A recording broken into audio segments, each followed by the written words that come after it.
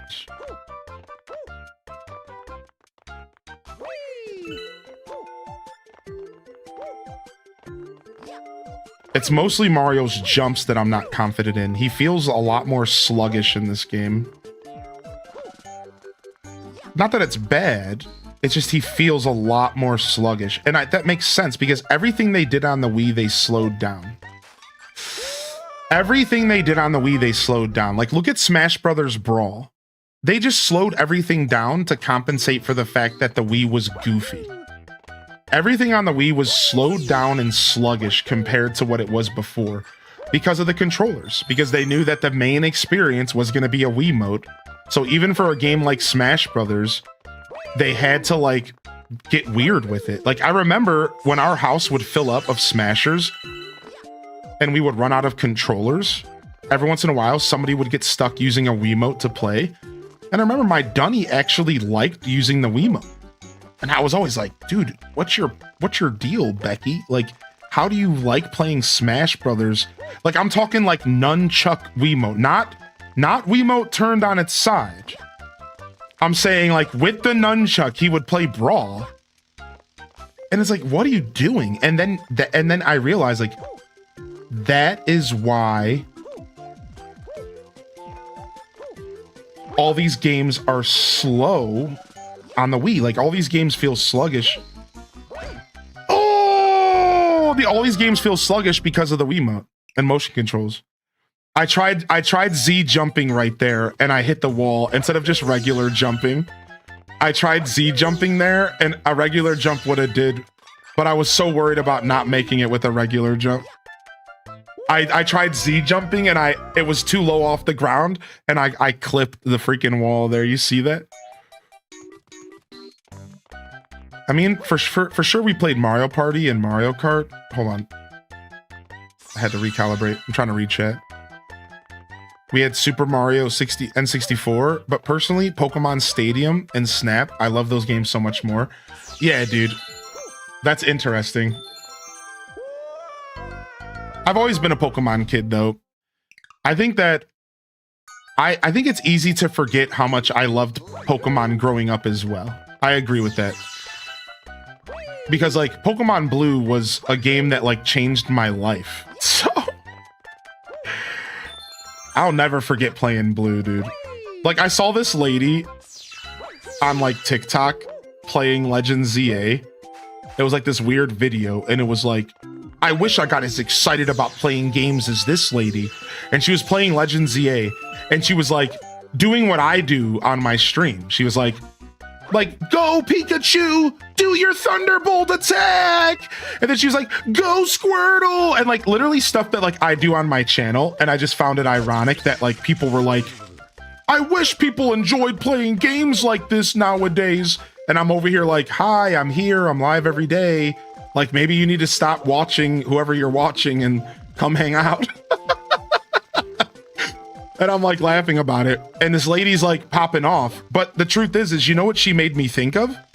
When I was a kid. That's how I played Pokemon as a kid, dude. I was standing on my bed screaming, go Squirtle! Use Hydro Pump! And I'm like jumping up and down in my bed. Like, that's how I played Pokemon. I didn't sit in the corner quietly, dude. I sat there like I was jumping up and down. I was screaming at my Game Boy. For me, Pokemon Blue was alive. You know what I mean by that? Like, it was alive. Like, I saw the Pokemon like in my mind using those attacks, and it helped because there was the anime, right? So I could use the anime as like a way for my brain to like notice, you know, or like be able to like create the images. So for me, like, that's how I was as a kid. That's how I still am as a modern gamer. And I just find it so funny. I'm like, Pokemon games have always done that to me. They've always brought this like inner child out of me. And how I interact with Pokemon games now is pretty much the same as I interact with Pokemon games when I was a kid. Just like a little bit more adult and like A little more tame is a good way to word it. Like a little bit more tame, you know. That's me with Zelda. You never played this? I played it only once ever. On release, basically, 15 years ago. Yeah, I've only ever played this game once. And I played it to its entirety. I was probably 19 years old.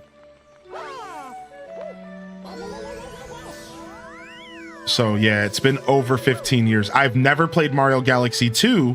I haven't talked a lot about that with the chat, but that they don't realize that that's actually what we're building up to right now, is my first ever Mario Galaxy 2 playthrough. That's actually kind of one of the reasons why I wanted to play this, because I want to play this first and then we're going to play 2 and it's going to be fun, I think.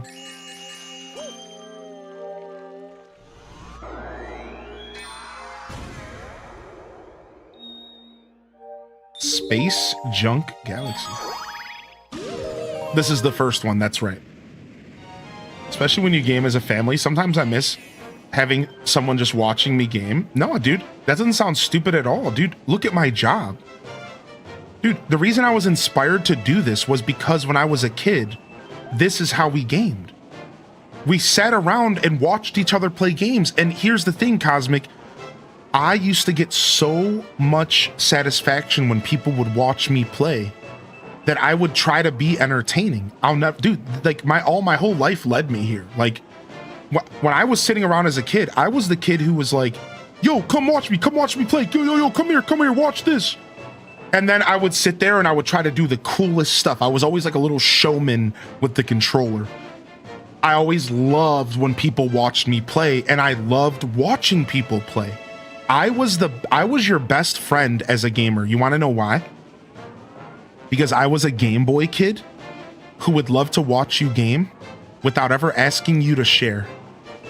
I was literally the best wingman gamer you could have ever asked for as a kid, because I was willing to sit and watch you game for hours. I would never ask for a turn. I would never ask for the controller. And most of the time I was gaming myself on my Game Boy. Sitting right there looking over from the Game Boy screen watching you. So people would have loved hanging out with me as a kid. Like even in high school, I had friends who would literally call me to game. They'd be like, yo, I'm trying to play some Kingdom Hearts, but I want some company. You want to come over and watch me play Kingdom Hearts 1? I'd be like, sure. I'd come over, hang out, grab my Game Boy on the way. Like I literally was like a go-to guy. They would call me like, yo man, I'm trying to play some Metroid. Like, you trying to come watch? Like, like I seriously got that phone call more than once in my life. I swear to you. Like, yo man, I really want someone to watch me play some Resident Evil. You down? Yeah. You know, so like, I did. It's my whole life has been very similar to like the Twitch experience as a streamer, but also as a viewer. It's very similar. I'll never forget, I had really two great friends in college that I knew loved Nintendo, and for my 19th birthday, they each got me Metal Gear 1 and Metal Gear 2. That's a cool memory. Aw, dude, we got my buddy Metal Gear Solid 3 for his birthday one year, and we were 19 or 20 years old, same age, and we bought him a copy of Metal Gear 3 for his PlayStation because what had happened was he emulated it, and dude, our ISP shut us down. Dude, we emulated it. Oh, you said Mario Galaxy. I was reading it as Metal Gear. That's so funny. I'm still going to tell you the story, by the way, but that's really funny and that's really sweet of your friends.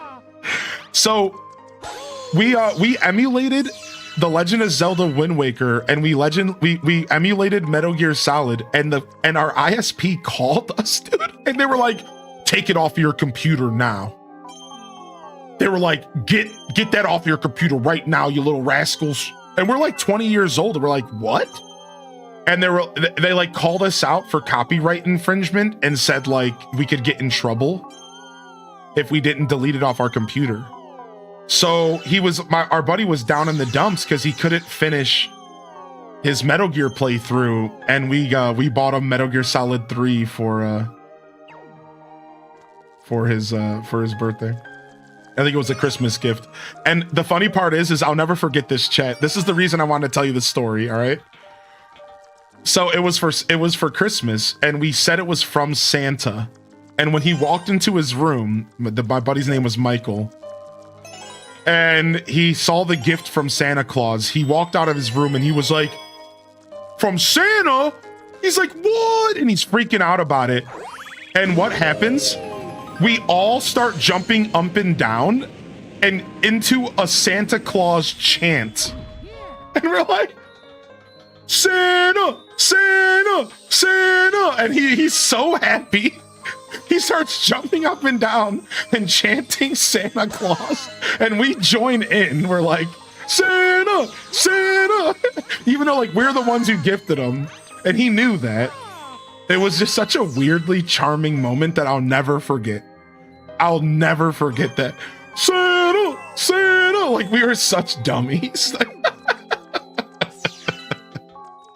I'll never forget that. It was so dumb. Swashbuckling music and taught her how to do it. Pop-ups on her laptop from AT&T, like you no longer get to use our internet. Dude, yeah. The ISP, I think at the time we had like Cox Communications, but I don't remember to answer that question. That's actually not the first time that's happened to us. When I was 18 years old, I lived with Ye Mighty Pirate, and they were huge pirates, and they also seeded and stuff. Like they did like the torrenting. And at one point they downloaded the brand new Wolverine movie that had just come out. And within 30 minutes of the download being completed, we got a call from our ISP and an email, and they were like, Warner Brothers Century Fox or something has told us that you have a copy of the brand new Wolverine movie that just came out 2 days ago, and you got a bootleg copy on your computer. You need to get that off your computer right now. And we're just like, okay, sorry. This was, keep in mind, this was 16 years ago, 17 years ago. Yeah, I don't remember what ISP we had. That's so bizarre, yeah. I think the internet's very different now. I'm not even sure if that still happens. Oh, wait a second. That's actually happened a third time to me. Wait, that's actually happened a third time to me. Hear me out. It was World of Warcraft. So I let my buddy come and stay with me because they were having trouble at home with their dad. And I'm living on my own, and I'm about 20 years. I'm 21, 22. I'm like 22, 23. And my buddy downloaded a private server of World of Warcraft. It was a private World of Warcraft server, so he could play a version of the game that was no longer accessible. Kid you not, got an email, got a fucking phone call, and my ISP was like, you need to get that fake private server of World of Warcraft off your computer right now, or we're gonna shut down your internet. I was like 23 years old when it happened. And that was the last time that ever happened to me, because my buddy was downloading bootleg World of Warcraft on his computer at my house. It is kind of freaky that can happen. You're not wrong about that. That's why we love a VPN. Mr. Mario! As the brave captain of the Toad Brigade, I've already discovered a shortcut to the Power Star. Take the Sling Star at the top of the star stream. I've never been told off for sailing. Yeah, I 3 times in my life. 3 times the ISP got me and told me to chill out. What's happening? Oh.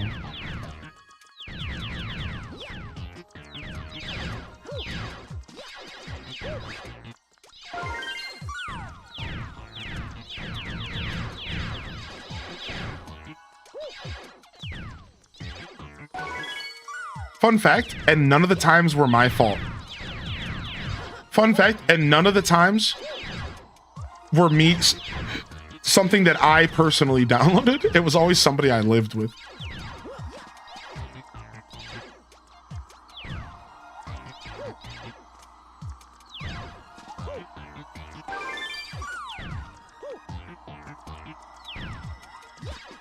This is interesting. Bum, bum, bum, bum. I got a virus from a bad Elden Ring download. Oh yeah, always check the file size. Always be extra safe when you're pirating. They're trying to repeal a law that made it so that can start happening again. Yeah, I know a little bit about that, Kino Wolfie, which is why I wanted to make it clear to the chat that this was like 17 years ago, because laws for ISPs have changed, y'all, a lot. And it's not the same as it used to be. So I'm not even sure if that's even possible nowadays. Oh, thank you. I did forget about the spin. Thank you. Banner, banner, banner. Banner, banner, banner. Banner, banner, banner. Oh, wait, we're not going this way. Do, do, do, do, do, do, do, do, do, do, do, do, do, do.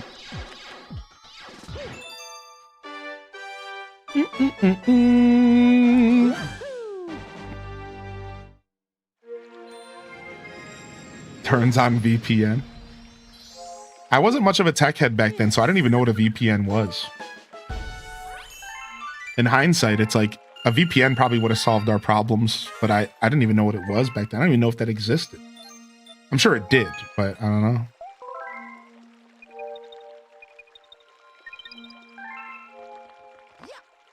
Ah, I see. Kino, thank you for the knowledge, dude. We were in high school. We had no clue about VPNs. Yeah. Would a VPN even help? I'm not sure, right? I think it might if I understand how VPNs work, but yeah, I remember proxy servers. How far are you into the game? Chat room, how long is Mario Galaxy 1? How many boss fights are required to beat this game? 4? What is there, 4 or 5 worlds and then you beat the game? So we're like a fifth into the game. We're like a fifth into it. Not too far.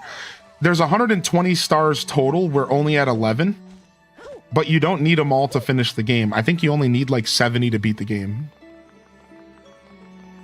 So as far as star counts go, we're here it is, right here. Yeah, I think there's 1, 2. I think there's 5 worlds total. I think around 50 stars you can do the big Bowser battle. Yeah, it's not, you can actually beat this game relatively fast. Like, this is the kind of game you could beat in one sitting relatively easily. You could probably beat this game in one sitting relatively easily. However, that's not what we're gonna do, because we're out of here today. Thank you everyone for coming out. We're 12 games of Christmas. We are out of here. The end of our journey for the year, and we have lots of games to play now, don't we? No Man's Sky, Animal Crossing, everything. Mario Galaxy, 2 Point Museum are likely the games that will continue from this journey, and we'll leave it at that. Mystery Dungeon, maybe on and off. That might just be a free time thing. Just being honest. And Farm Together 2. Farm Together 2 is coming back, I think, this weekend on Sunday. Y'all down for Farm Together 2 this Sunday coming up? Pretty sure we're doing Farm Together 2 on Sunday, so that'll be back. That'll be back. Thank you everyone for coming out, man. The schedule's up, all right? The schedule's up. You'll find it in the Discord. It's a little bit vague, but that's because I want to give myself freedom. Scuffed Eats is happening on Sunday. So Scuffed Eats on Sunday this week. From some Farm Together 2 after we cook. We got movie night on Friday. Movie night on Friday, we're watching the Santa Claus in the Discord, 6 p.m.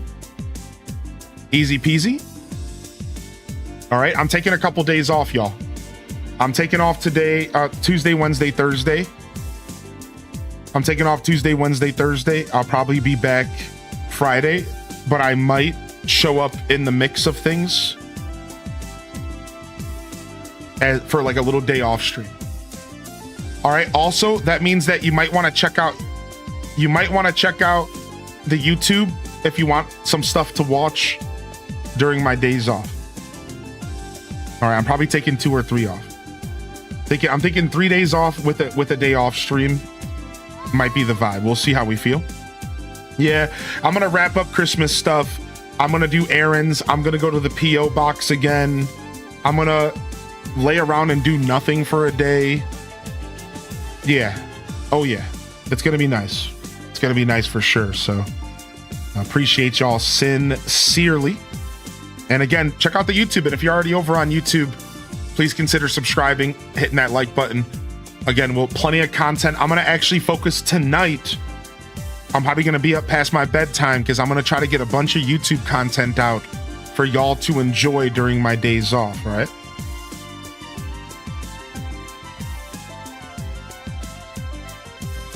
Yeah, the movie night is Friday, Meta. Sorry, we did move it. We did move the movie night to Friday. That's correct. Yes, I did say Saturday originally about a week or 2 ago. Thanks for listening.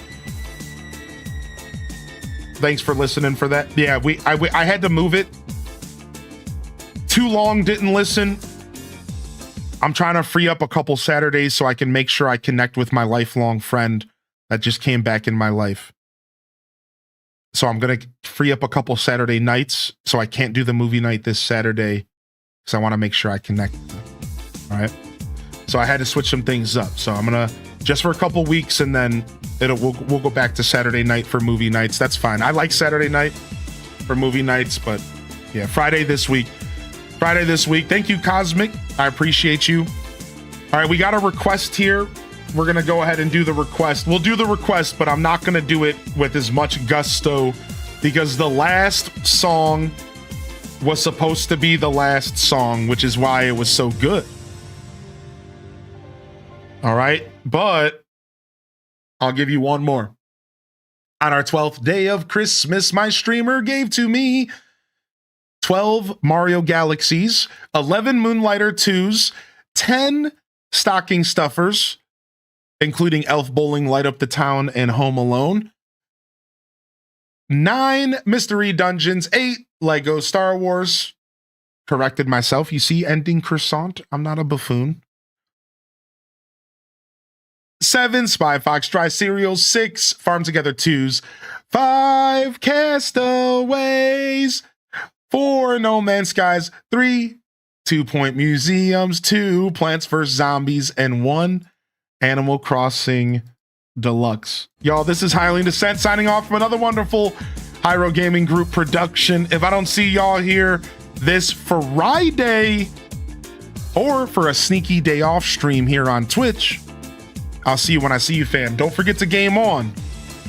And of course, as always, peace. Wrap it up and on to the next episode. Peace.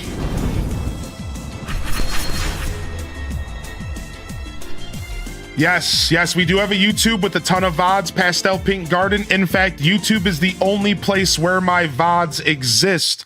And the link is right there for you in the chat. Check it out because Twitch made me gut all of my VODs. So the stuff on Twitch is only temporary and it's being transferred all the time. Like I'm deleting it so I can do more stuff. So yeah, again, y'all gotta get yourself comfortable with the YouTube. If you want to check out my content, I got so much over there. I really do hope you enjoy my show. Thank you, Pastel Pink Garden, for asking. That's super cool of you, all right? Yeah, so check out that. Everything had to move over to the YouTube this past year. I hope you enjoy, all right? I love y'all and I appreciate y'all. Seriously, thank you so much for a wonderful 12 games of Christmas, everybody. 12 games of Christmas, Metroid Prime, Animal Crossing, potential announcement this week. Everything's just been so good. December has been so good. And we got to kick off the second half with one of the best Monday morning shows ever. Pet picks, great chats, great conversation, Mario Galaxy, ACNH. It don't get much better than this beautiful community. I love y'all and appreciate y'all. Honored to be a part of your daily routines, and I'm certainly honored to have you as a part of mine. I'm going to miss y'all here as we go into these couple days off. But until then, peace and hit them cat jams, baby. Peace. Peace. And thank you, Pastel, for that gift.